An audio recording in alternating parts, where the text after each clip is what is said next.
Olá! A violência doméstica contra a mulher constitui-se como um complexo problema de saúde pública no contexto brasileiro. Então é sobre isso que nós vamos conversar hoje no programa Ubra Conhecimento, que está começando. Eu quero dar as boas-vindas às nossas convidadas. Começo apresentando Marjane Bernardi Souza, que tem graduação em Psicologia e mestrado em Família e Sistemas Sociais.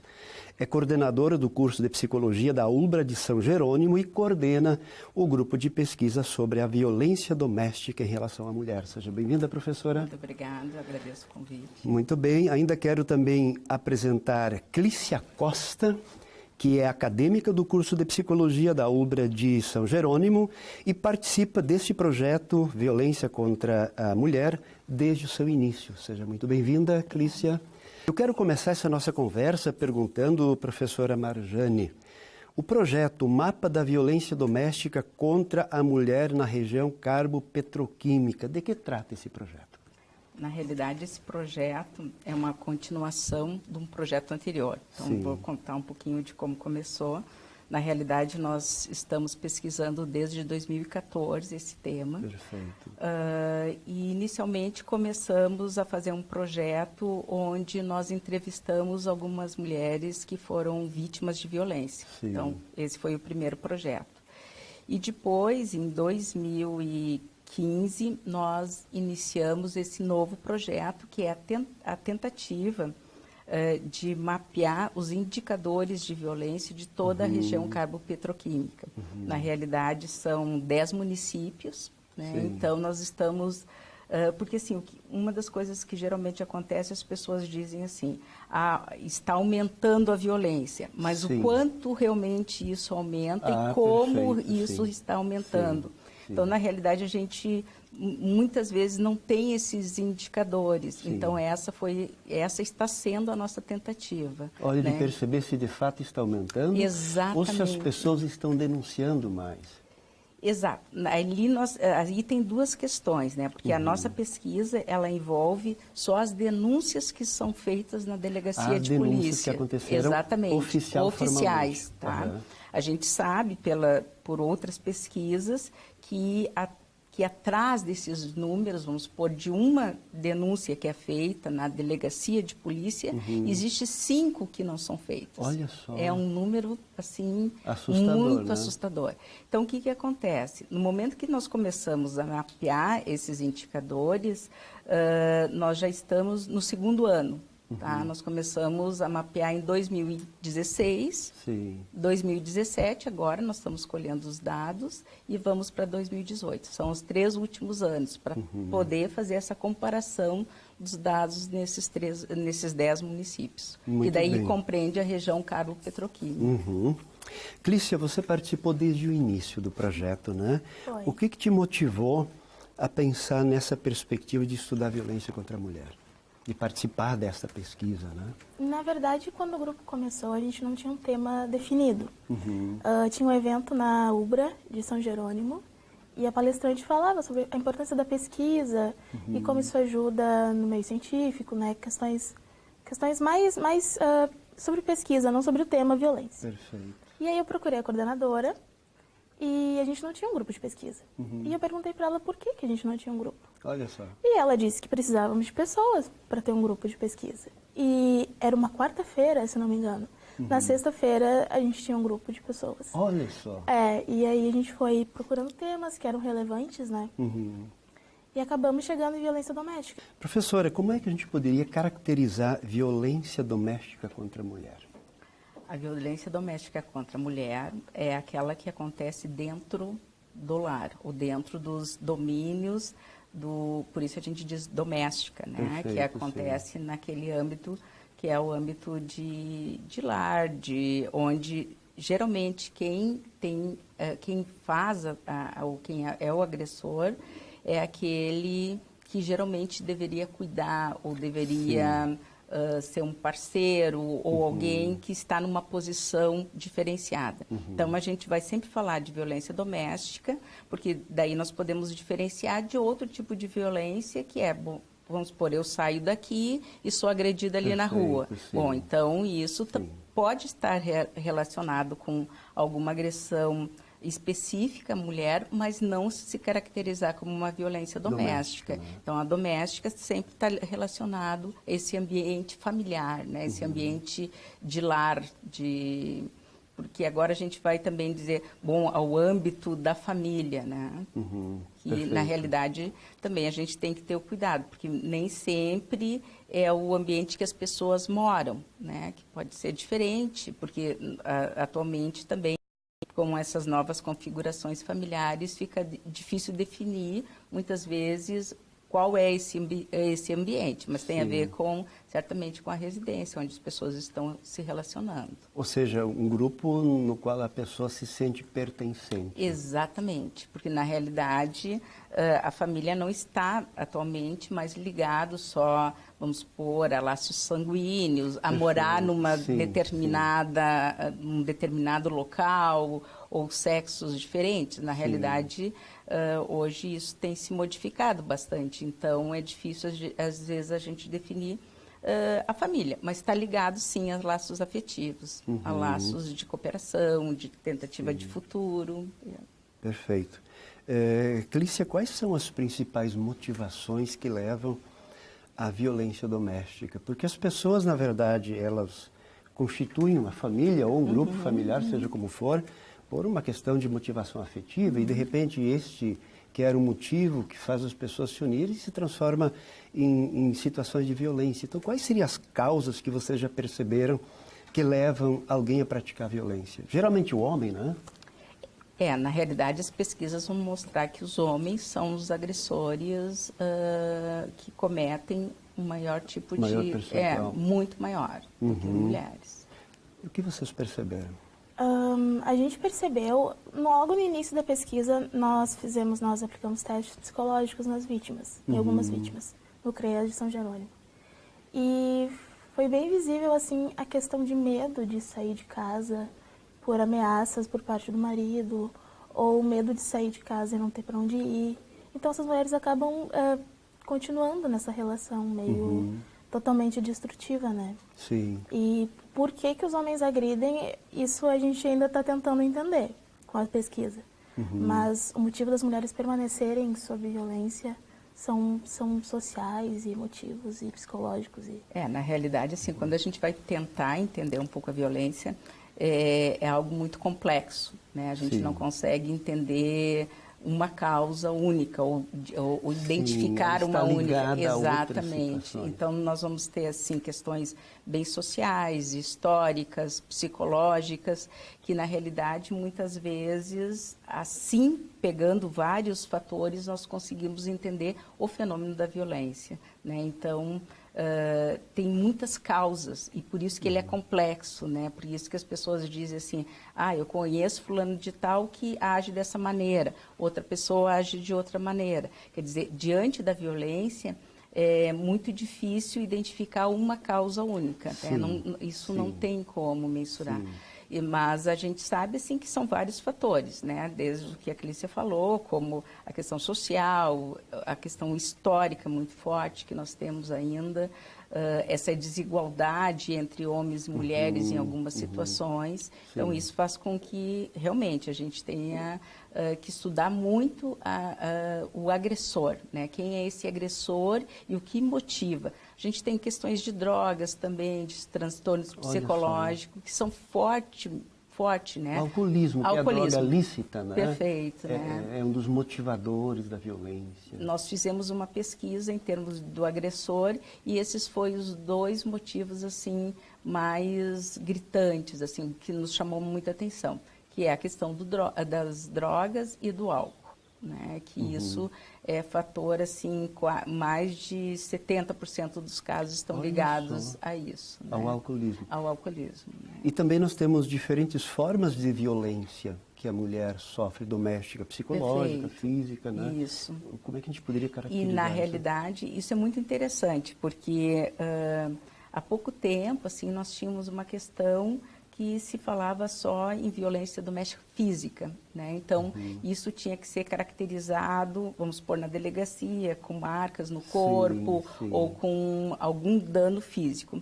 A partir da Lei da Maria da Penha, isso se modificou um pouco. Se fala de violência psicológica. E aí nós temos uma questão bem importante, que nas denúncias já estão aparecendo o maior número de boletim de ocorrência ligado à violência psicológica. Porque ela é mais difícil de caracterizar. Mas, né? mas as pessoas já estão conseguindo, porque na realidade uma agressão, uma palavra ofensiva ou uma passada de mão, alguma coisa inadequada, isso já é caracterizado. E as pessoas já estão conseguindo identificar como sendo violência psicológica. Outra coisa importante é que a violência psicológica, ela é o início, muitas vezes, para se chegar à violência física. A gente diz, quando a violência psicológica já não consegue mais dar conta, se passa para a física. Né? Então, a física é algo assim muito maior que tenta controlar um pouco o que a psicológica não conseguiu. Ou seja, é o último passo de de diversas etapas anteriores. Né? E por isso que é uma coisa que nos chama atenção, porque no momento que já se sabe assim, que a violência psicológica está sendo... está aparecendo nas delegacias, isso já é muito bom, né? Sim, porque claro. isso mostra assim, que as mulheres já estão identificando algo, vamos supor, uma palavra ofensiva, um palavrão, ou algo de baixo calão, às vezes que ouve do seu esposo ou do seu companheiro, já está identificando como violência psicológica. E vai na delegacia e já denuncia. Então, isso é algo bom que vem... É um avanço que vem acontecendo. E que a gente vê a importância de falar sobre violência, né? Sim. Porque no início, quando a gente começou, não faz muito tempo, fazem 4 anos, eu lembro de mulheres dizendo que nunca tinham sofrido violência. Ele só xingava ela, sabe? Ele só empurrava, mas nunca tinha batido. Ou seja, é uma coisa normal. Sim, elas não conseguiam identificar como violência. E de tanto que se tem falado sobre isso, elas já estão conseguindo entender que não é só apanhar que é uma violência, sabe? Tu ser xingada, tu ser colocada para fora de casa também é violência. E isso acho que a gente tem que continuar falando sobre isso, mas é um avanço bem grande. Muito bem. Nós vamos agora para o quadro Ciência em Foco, o intervalo, e nós já voltamos.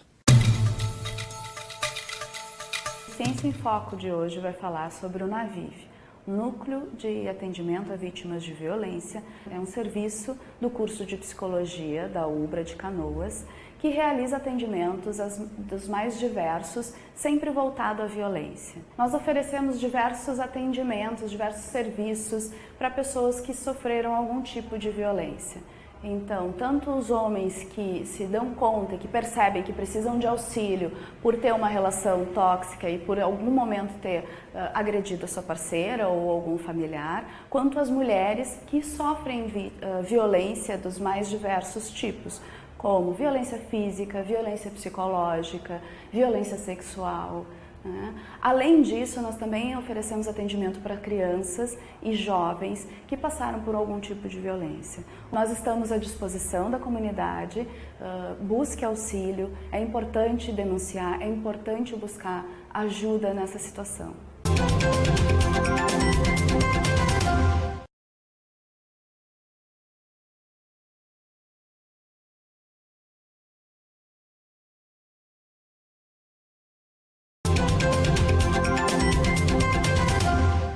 Violência doméstica contra a mulher é o tema do UBRA Conhecimento dessa semana.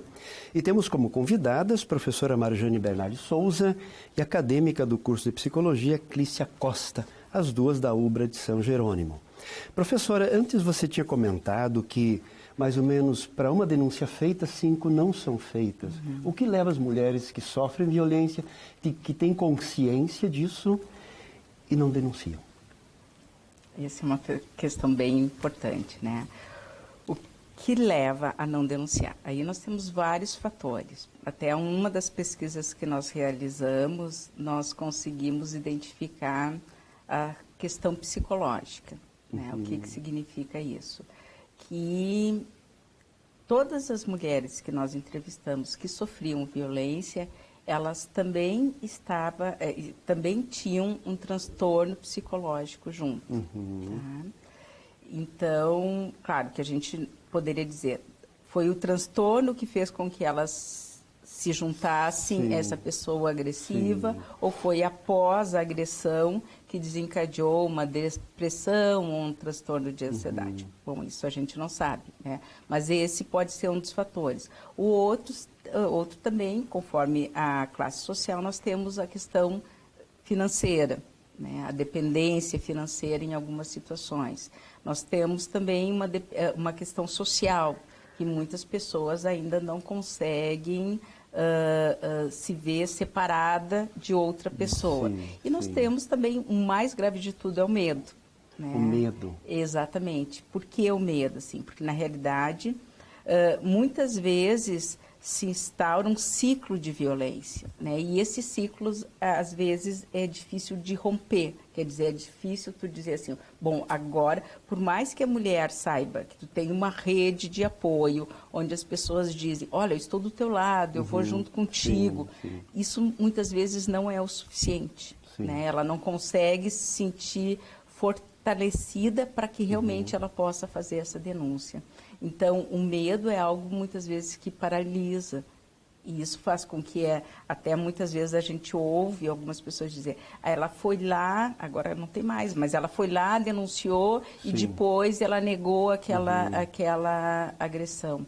Então, isso é algo que está relacionado também a essas questões psicológicas que envolvem a violência. Então, não é, assim, as pessoas acham que é muito simples ir até lá, até a delegacia. Então, essa questão não é simples, é muito difícil, é muito sofrida. Então, romper esse ciclo faz com que essa pessoa rompa um ciclo que ela já conhece, que é da violência, né? Apesar de ser um ciclo ruim, mas é o que ela conhece. Então, talvez o próximo ciclo que venha depois na sua vida é algo que ela não conhece. Algo novo que possa dar medo, né?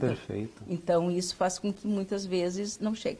Claro, e também a gente tem algumas questões, às vezes, como eu disse, sociais, né? A questão de não ter também uma rede de apoio fortalecida, onde as pessoas, onde ela se sente empoderada para ir até o local, né? Às vezes é sozinha.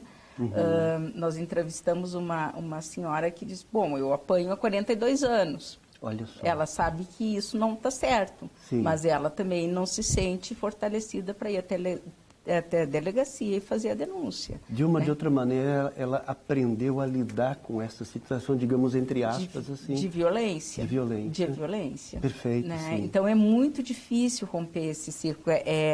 Até, assim, tem estudos mostrando a dificuldade, né? Que isso faz com que muitas mulheres permaneçam naquele ciclo justamente em função de medo, em função de depressão, de ansiedade e outros fatores, né? Então, isso faz difícil de romper. É difícil, sim. Até, muitas vezes envolve a questão da família, filhos, família, filhos, patrimônio, vários fatores, né? Olha só. Então, na verdade, nós vivemos também numa cultura que a gente assim chama de cultura machista, né? Onde o homem tem alguns direitos e a mulher tem outros deveres. Isso acaba também interferindo nessa relação de igualdade entre homem e mulher. Interfere bastante. Até porque... mas sabe que ultimamente, nos últimos 30 anos, talvez, a gente chegou a estudar isso também durante as pesquisas. Com o movimento feminista, as mulheres passaram a entender que elas não precisam se submeter a coisa nenhuma, sabe? E claro que a questão da violência é muito mais complexa do que submissão, né? Não é uma simples decisão de não vou mais viver nesse ciclo, é mais complexo. Mas elas passaram a entender que a gente é igual aos homens, temos os mesmos direitos e eu acho que isso também tem ajudado bastante, até nas campanhas contra a violência, né, que também começaram a surgir mais nos anos 80, 90, depois da virada do século. Eu acredito que pelo movimento feminista forte. E também a Lei Maria da Penha, ela tem desempenhado um papel importante nessa busca, né? Importantíssimo, certamente. Foi um divisor de águas, né? Porque a partir dali nós tivemos alguns avanços muito significativos.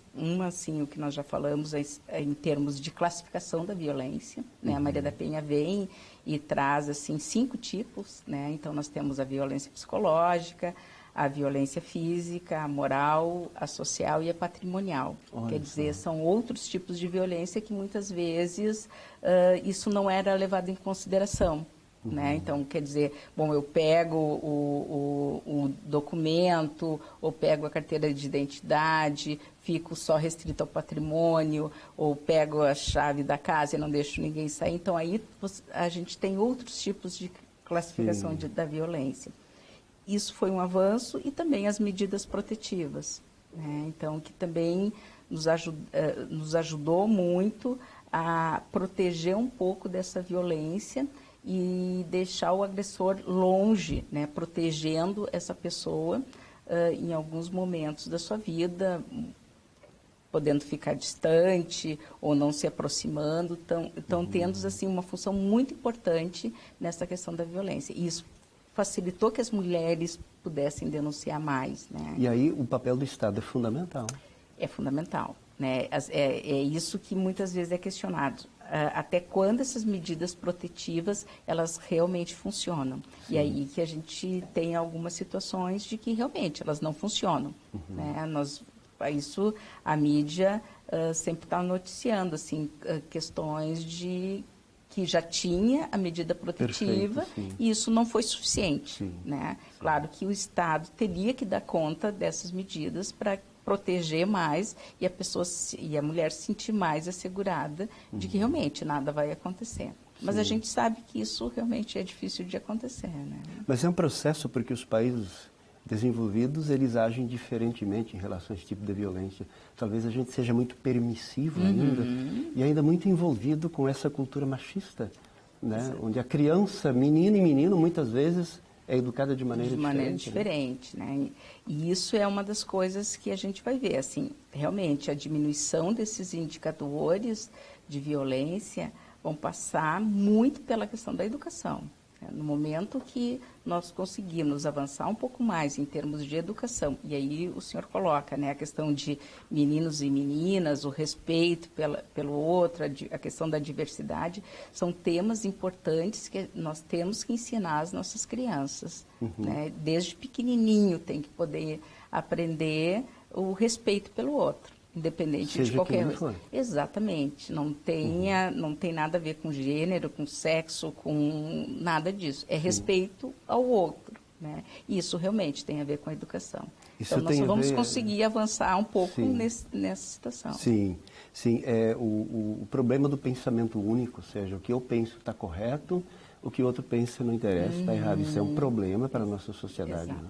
Certo, nós vivemos assim uma sociedade que é extremamente individualista, né? E ainda mais, aliás, cada vez mais muito ligado às mídias, às novas tecnologias, né? Onde as pessoas estão realmente com dificuldade de, muitas vezes, de separar isso da sua vida, né? Já incorporando, muitas vezes, algumas situações de desrespeito ao outro, né? Até agora eu me lembrei de uma situação em que eu não sei se foi na Itália ou nos Estados Unidos que fizeram um movimento, os filhos em relação aos pais de largarem o celular. Alemanha.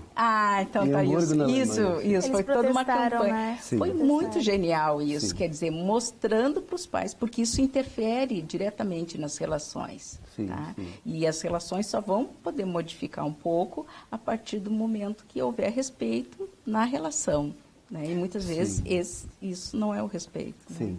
E é por isso um mundo, uma sociedade onde a diversidade está presente é bem mais interessante, mais rico de se viver do que aquele pensamento único que exclui tudo que é diferente. Exatamente. Né? Nós vivemos nesse momento, né, numa época em que a diversidade está presente, né, e ela tem que ser respeitada cada vez mais.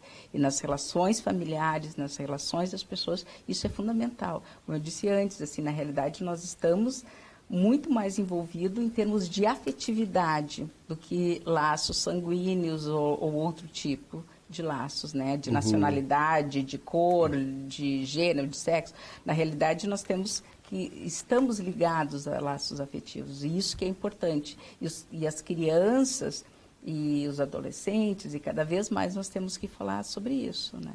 Sobre essa diversidade. E isso faz com que, certamente, a violência, talvez, futuramente possa diminuir, no momento que talvez um rapaz perceba aquela pessoa como sendo realmente uma pessoa que merece respeito, merece ter o seu espaço, merece poder fazer as suas coisas e não ser refém de medo ou de violência. Né? Independente quem seja. Independente. Né?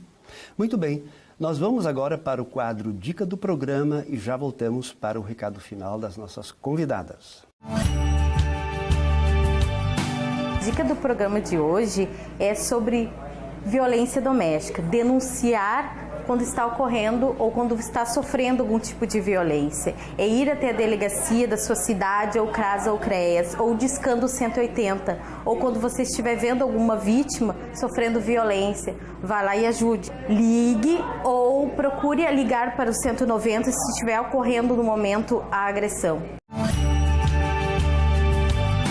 Violência doméstica contra a mulher é o tema do Ubra Conhecimento dessa semana. E nós vamos agora para o recado final das nossas convidadas. Professora Marjane Bernardi Souza, qual é o seu recado final? Bom, eu acho que meu recado tem a ver um pouco com o que nós estamos conversando. A questão da educação, né, e do respeito. E realmente esses indicadores que nós trouxemos, alguns assim, só vão diminuir no momento realmente que a gente poder ter o respeito pelo outro, né? E poder fazer com que a mulher cada vez se sinta mais protegida para conseguir realmente fazer as suas denúncias e conseguir, dentro do ambiente familiar, se sentir segura e feliz. Muito bem. Acadêmica de Psicologia Clícia Costa, e o seu recado final? Meu recado final, eu acho que vai diretamente para as mulheres que sofrem violência, porque eu acredito que elas acham que elas estão sozinhas e que aquilo é só o que elas vão ter pro resto da vida. E não é assim, sabe?